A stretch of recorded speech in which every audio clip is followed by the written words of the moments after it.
Hi, today we are talking to Gordon Pennycook, and we're going to talk about things that aren't true and how people deal with them. Things like fake news and disinformation. Just to start off, Gordon, I remember reading in Steven Pinker's book on rationality, he was saying that the political impact of fake news is kind of slight, and it only, quote, titillates a faction of partisans rather than swaying a mass of the undecideds.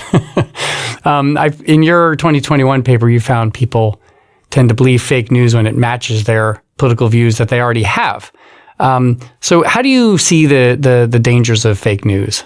So to some extent, Pinker's right, because people are actually better at distinguishing between like true and false news than we give them credit for. Now, it is the case that people believe things more when they're consistent with their ideology. So like when we have a bunch of experiments where we have like, the way we do these studies is we have a set of news headlines that are, we use a pretest to select whether they're like pro-democratic or pro-republican, and then they're equally pro-democratic and equally pro-republican, just on opposite sides. And then we kind of like, and then we give people these kind of headlines and we ask them to like indicate whether they believe them or whether they've shared them, and they make judgments about the headlines. And what you find, of course, is that Democrats believe the pro-democratic headlines more, Republicans believe the pro-republican headlines more. The difference isn't as big as you might expect, but it's still there. But what you also find is that people who are more deliberative believe the headlines, the false headlines less, and the true headlines in some cases more. When it comes to partisanship, people believe the pro-republican headlines more, regardless of whether they're true or false. And in fact, the effect is larger for true headlines than they are with false headlines. So if anything, like political consistency is associated with accuracy. And part of the reason why, you find this effect is that it's just a kind of feature of familiarity. People believe things that are consistent with what they've like seen before. Right. And so it just kind of comes out that if you're living in different information environments, you watch different news stations, whatever, you can have different sets of beliefs, but it's more about kind of exposure than it is about partisanship. And if you want to understand why, like, what helps people distinguish between what's true and false, you have to know more about, like, how they think, like whether they are engaging in deliberation, whether they're questioning their intuitions, and whether they're engaging with high-quality news sources, essentially. Right. One of the things that people are concerned about with fake things is that they spread. People, like they couldn't 30 years ago, can repost things and share them. And there's been some analysis suggesting that some of these have the same qualities as urban legends and other sticky things. What can we say about the kind of misinformation that tends to spread around and become a problem? Yeah, it's an important point. And also, like the whole idea that, everyone's talking about misinformation. They talk about fake news after the 2016, U.S. presidential election, but this is a very old phenomena, and so there are certain types of narratives that constantly pop up, and these are the ones that people find kind of intrinsically interesting. I mean, conspiracies kind of fit into that milieu because people are really fascinated by this idea that there's like secret powers that are influencing things, and like it's just really compelling. But the other thing that is important is that one kind of different element for let's say the modern issues that we're having has to do with like the kind of speed of transmission and access to information. And so one element is like a new kind of urban legends is that they kind of emerge rapidly following some sort of event. So like, Russia invading Ukraine, you end up with, there's a kind of like information gap for people that know what's going on. And it's just filled with stuff. Like, they're basically like rapidly emerging urban legends. And then some things stick and some things don't, but that's the kind of novelty these days. That's that we're trying to tackle with the research. Yeah, things like violent stuff and emotional stuff that gets you emotionally driven and excited. I think spreads pretty quickly in all kinds of different things, conspiracy theories and fake news and everything like that. Yeah, what one way to think about it is, so I mean, social media in particular is an attention economy. Like if you want to, if you want to like produce some sort of content that goes viral or that people see, there's two elements of it. Well, you can think about, then this is from a colleague of mine, Zivy Epstein, but he calls it the try versus buy idea. first thing you have to do is get people's attention. And so a key element of that is like, is it emotional? Does it seem important? And so people who create fake news use really sensationalist things to kind of grab attention. But then people have to click on it, and so like there has to be something about it that's compelling. And those are sometimes different things. And so we have a recent experiment showing that like emotional language, like using words like disgusting, that grabs people's attention. It makes them kind of spend more time looking at content in like a simulated news feed. But actually they believe it less. Oh, okay. So it has different effects on what people like, what draws their attention and what they believe, because it like people are kind of grown to become dubious of things that are described in such flamboyant language. So these dynamics are pretty interesting to disentangle. Yeah, that's really good. I've noticed over the course of the last couple decades that headlines have changed, because in a newspaper, there's no click through. So, now they can't give away what's in the articles. They say, oh, you won't believe what this person said, but you have to click through to find out, and often scroll through lots of ads to figure out what the point was. Yeah, to get to the tidbit. Yeah, exactly. Which is hardly ever as interesting as it sounds. Yeah. Yeah. But even on TV, though, I remember seeing like, oh, was there a UFO spotted over Atlanta? And then you watch the news later and like, no. It wasn't. Yeah. The answer is no. Yeah. So are you even interested in people's critical thinking ability with respect to this stuff? What are some of the interesting psychological issues on this topic that you've explored and other people have explored? Right. So critical thinking is one of them. Another way we think about that is we call it analytic thinking. It's the same sort of idea. But what that is like, are you willing to question your intuitions? And just a brief like background on what that means. Like an intuition is something that pops into your head automatically. So if I ask you what your name is, you don't need to think about the answer. It just pops into your head. That's the same thing as like seeing a news headline and becoming angry or scared. That you don't decide to do that. It just kind of happens to you. But you can also kind of stop and think, wait, well, is this actually true? And that extra kind of additional questioning process is just a very important critical element. And that's kind of the root of all critical thinking, essentially. So that's the one important thing. But there's lots of other elements that influence what people believe and share. Like just simply repeating something makes it seem more likely to be true and more plausible. And just because it's easier to process. And that's true even for the smartest people. It's true even for stuff that's like inconsistent with people's ideology. It's just a basic cognitive effect. And one thing, looking back at like differences between people, which is also important, one thing we've been doing recent work on is overconfidence, because that's something that kind of blocks you from from questioning whether you believe things. And that's not just overconfidence in a particular like, oh, I think this is really true. It's overconfidence like as a disposition. Are you someone who kind of inflates their own abilities? And that it seems to block people from questioning things like conspiracy beliefs. Yeah. So your work makes some interesting points about the difference between bias and rational reasoning when it comes to pre-existing false beliefs. I think a lot of people sort of conflate that a biased person is irrational or something like that. But you distinguish them. Can you describe this contrast? Right. So a bias is something that is derived from experience. And it doesn't necessarily mean it's wrong. So like, one way to think about it would be chess. Now, when you first are learning chess, you can't use your intuition at all because you don't really understand the game. You have to think a lot about it. But of course, you're not very good at the game at all. What you end up doing as you become really good at chess is you develop intuitions about what to do. That's essentially what knowledge is. You are training yourself to identify patterns very rapidly. And then chess grandmasters can identify 50,000 different possible orientations of the board in like seconds.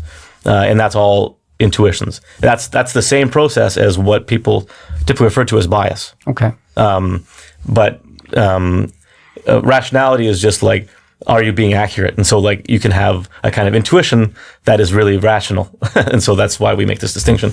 And in the context of, misinformation, for example, a lot of the time, so people who are more analytic and deliberative, they actually often know, they have a better intuition about what's correct and incorrect, because they would have actually engaged with higher quality news content and informational content before they even entered the study. And so these things, they kind of feed into each other in that sort of way.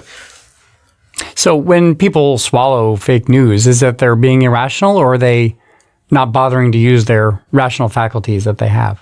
Well, I mean, it's in a certain sense, it's kind of both. Like when we talk about irrationality, usually we hardly ever use the term, because what we really care about is what you said, unthinkingness. Are people because that is, you can get it right for the wrong reasons, for example. What we want to know is, are people reasoning and thinking about things in a way that would lead to accuracy that's not by happenstance. So that's the kind of the key distinction there. We also, like, the other thing about the kind of rationality element is, like, we don't want to cast dispersions on people. So one way to think about it would be, if you were to grow up in a house that and only played like Fox News, right? Okay, and maybe you don't care about politics, and you're like a completely reasonable person and very rational, and you just like don't engage, but it's just on all the time. You're still going to be influenced by that. It's going to have an influence on what is plausible in the world to you, relative to someone who grew up in a house where MSNBC is on all the time. And so if you look at, they would have a political bias in any kind of test, but that doesn't mean that they were engaging in any kind of irrational processing. It's just a feature of the information that they have received in the world. In the same way that you wouldn't blame Copernicus for getting it not exactly right. You know what I mean? So we're a product of our environment, so we have to be careful about using these kind of terms.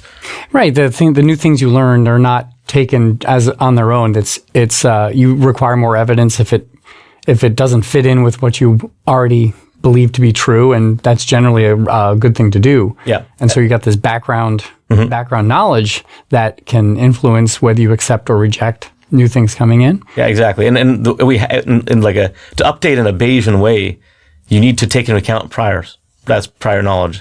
And like a great example of this that I like to give is the Darrell Bem classic precognition study in social psychology, which was, just for background, he was a researcher at Cornell who published a paper in a flagship journal of social psychology that made the claim that people have precognition. Essentially, they can essentially magically see into the future using methods that were typical at the time. And of course, now we know that there's reasons why that was occurred, because it was p-hacked and selectively reported and all that kind of stuff. But what happened when that was published is that people were extremely skeptical of it. Right. But that was a completely rational response, because extraordinary claims require extraordinary evidence. And so it makes sense to be critical of things that don't make sense based on what we think we know about the world. Now, if what you're exposed to means what you think you know is not accurate, then you will end up in a place that you have inaccuracy. But that doesn't mean that you've engaged in an irrational process necessarily. Right. And somebody who's lived their life believing in psychic abilities is going to see that, and it'll fit in better with what they already understand, and they won't be as critical of it. Exactly. Yeah. So people talk about, some people being gullible and some people more gullible than others. Is this actually a trait of people, or would you say that's an oversimplification? Well, it's a simplification in some sense. It's a collection of traits. So, for example, one kind of key thing that we look at a lot is we call it actively open-minded thinking. And that is the tendency to be willing to question your beliefs according to evidence. Now, people who are higher in that are less gullible. They are more critical about the stuff that they see. And that's not gullible in terms of people often think about gullibility as just believing anything that other people tell you. This is more about questioning yourself, but that leads to the same outcome essentially. But there are other traits. Some people are very agreeable. And so they will go along with what people say. In many cases, maybe they don't necessarily believe it, but that appears to people as being gullibility, and will eventually kind of lead to some small differences in what they believe. And then there's some people who really trust their gut feelings, their intuitions.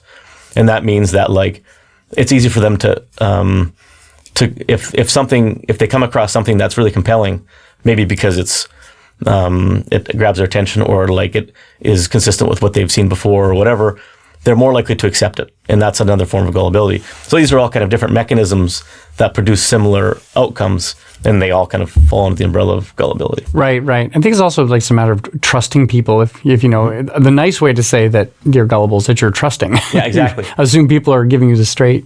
Yeah, which in many contexts is highly adaptive. You wouldn't talk. Right. Kids are very, very gullible, but they have to be. Imagine you want them to be. Imagine children. They would be so difficult and annoying. You know what I mean? So it's not. Yeah, it's people cast aspersions, but this is the same issue as we discussed before. Yeah, my wife didn't grow up in a environment with a lot of sarcasm, so I could easily trick her for years. She's wised up as her priors have changed. I guess turn her into a cynic. That's too bad. But made her a little more cynical. So you're a professor, so you do research, but you also teach classes. I was wondering, do you ever make an effort in your teaching to help students better understand how the information landscape and better and worse sources and thinking critically and that kind of thing? Yes, absolutely.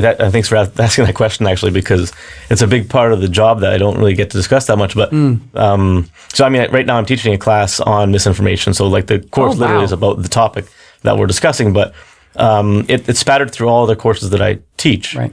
So, like, I've taught courses on, like, introduction to organizational behavior, and a big part of the class is understanding decision-making. You have to understand decision-making to understand organizational behavior. And that comes down to thinking analytically and understanding what's true in the world. And that's all the same stuff that we've been talking about. Or I have other classes like on just general judgment decision-making and things of that nature. But every class that I teach has the same sort of element, which is like, it's not, the goal is not necessarily just to produce some set of facts that people remember, but to facilitate their improved ability to think analytically, which is kind of what the goal of education is. But I just happen to also be teaching them about research on how to think analytically, which makes it all very symmetric and hopefully straightforward. I don't know. Right, you can look online for my evaluations, I guess. But yeah, that's great. You teach a whole class on it. So have you looked at historical trends with fake news and other misinformation? Yeah, that's a really interesting question because it's so hard to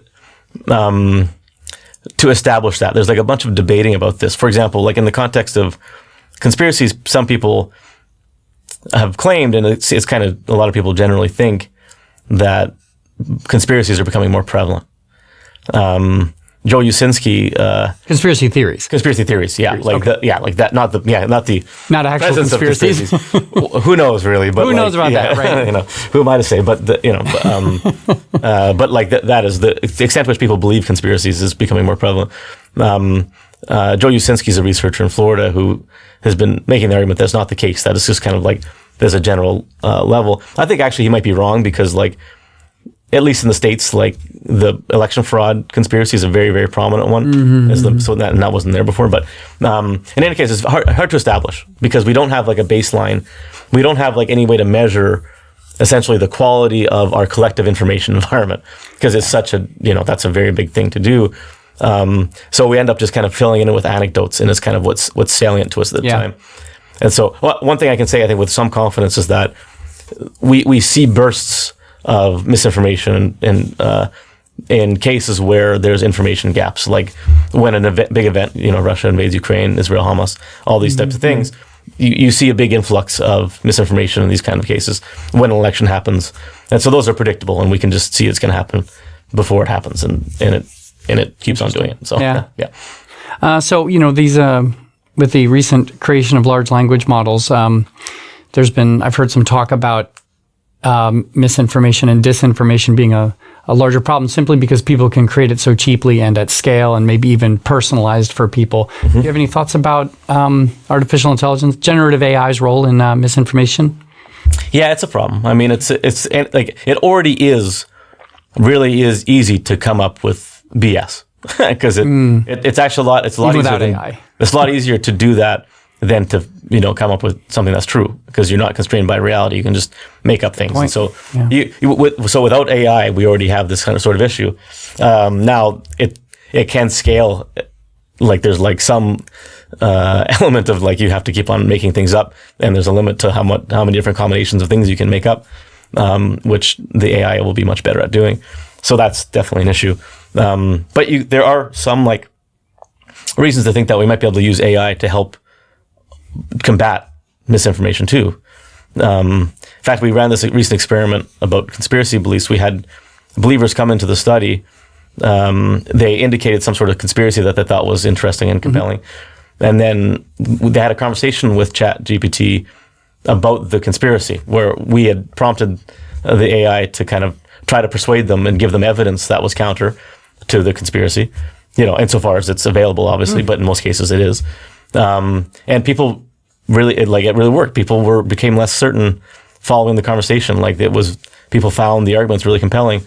And so like there's two sides to that coin. So yeah. I mean, you showed AI is persuasive. You happen to show it in a way that is beneficial. Yeah. But you also showed that it can be persuasive. It's persuasive. It can be used for good and ill in the sense that like, although I mean, like they do have some fail safes. Like we wouldn't be able to get it to convince people to like. Well, the ones run by big companies. Yeah, yes. exactly. Exactly. We have open source ones now. So that is contingent on the goodwill of the people who create it. But the technology itself, you could actually. I mean, in a certain sense, it's kind of a scary prospect. But we have to see what happens in the future. Yeah. I mean, you say the people who created it, but the people who control it, because the free ones now, the open source ones, can now be.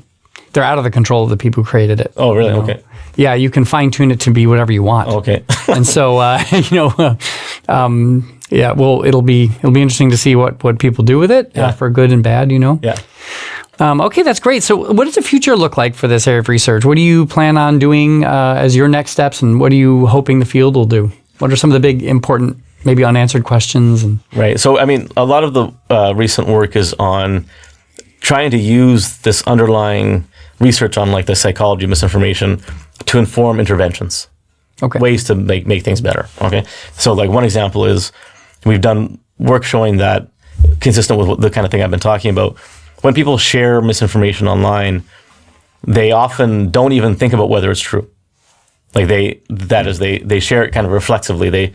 And it had because it's important or because other people will like it or whatever. And what we found is that like. If you just simply remind people about accuracy, like you don't tell them what to do, you just like ask them, hey, do you think accuracy is important? They'll share more accurate stuff. Like it draws their attention to the idea. And so this is like a very simple kind of scalable intervention. And there's a bunch of other interventions out there. So like one thing is testing these things, but the other one is we're doing this large kind of mega study where we're testing all the interventions at once, like in separate conditions, to see how they compare to each other with the same outcomes. Okay, and the results of that are basically they're all the same. They all produce similar effects. No magic bullet? Yeah. Well, they all work, but there's no magic bullet. Yeah. We already knew that. We knew that there's no magic bullet, and so like we just need to know how to combine these things and which things are most effective and which ones are least effective. Turns out they're all kind of equally effective, and we just need to use them, like spatter in as many as we can to help make things better. Are they all equally inexpensive? No, they are not equally inexpensive. Okay. So there's some, like the one that So there's a difference in bang for your buck. Yeah, exactly. But even if it's the same effect. Exactly. Right. Which is a concern for the area because a lot of the things are kind of these, someone has to sit down for 15 minutes and take a long kind of training course on digital literacy. Or you do something like I said, you kind of remind people to think about accuracy. Yeah. And those have similar effects on whether they're sharing misinformation. So that, it's a cost effectiveness thing. But I mean, the whole idea there is to produce a toolbox for practitioners, for people who are actually in policy to use to actually make things better. Wow, that's great. Well, thanks for coming on. If people want to learn more about your work, what do you recommend? I have a website, GordonPennycook.com. They can check that out. GordonPennycook.com. All right, well, thank you so much for coming on to Minding the Brain. Thanks. My pleasure.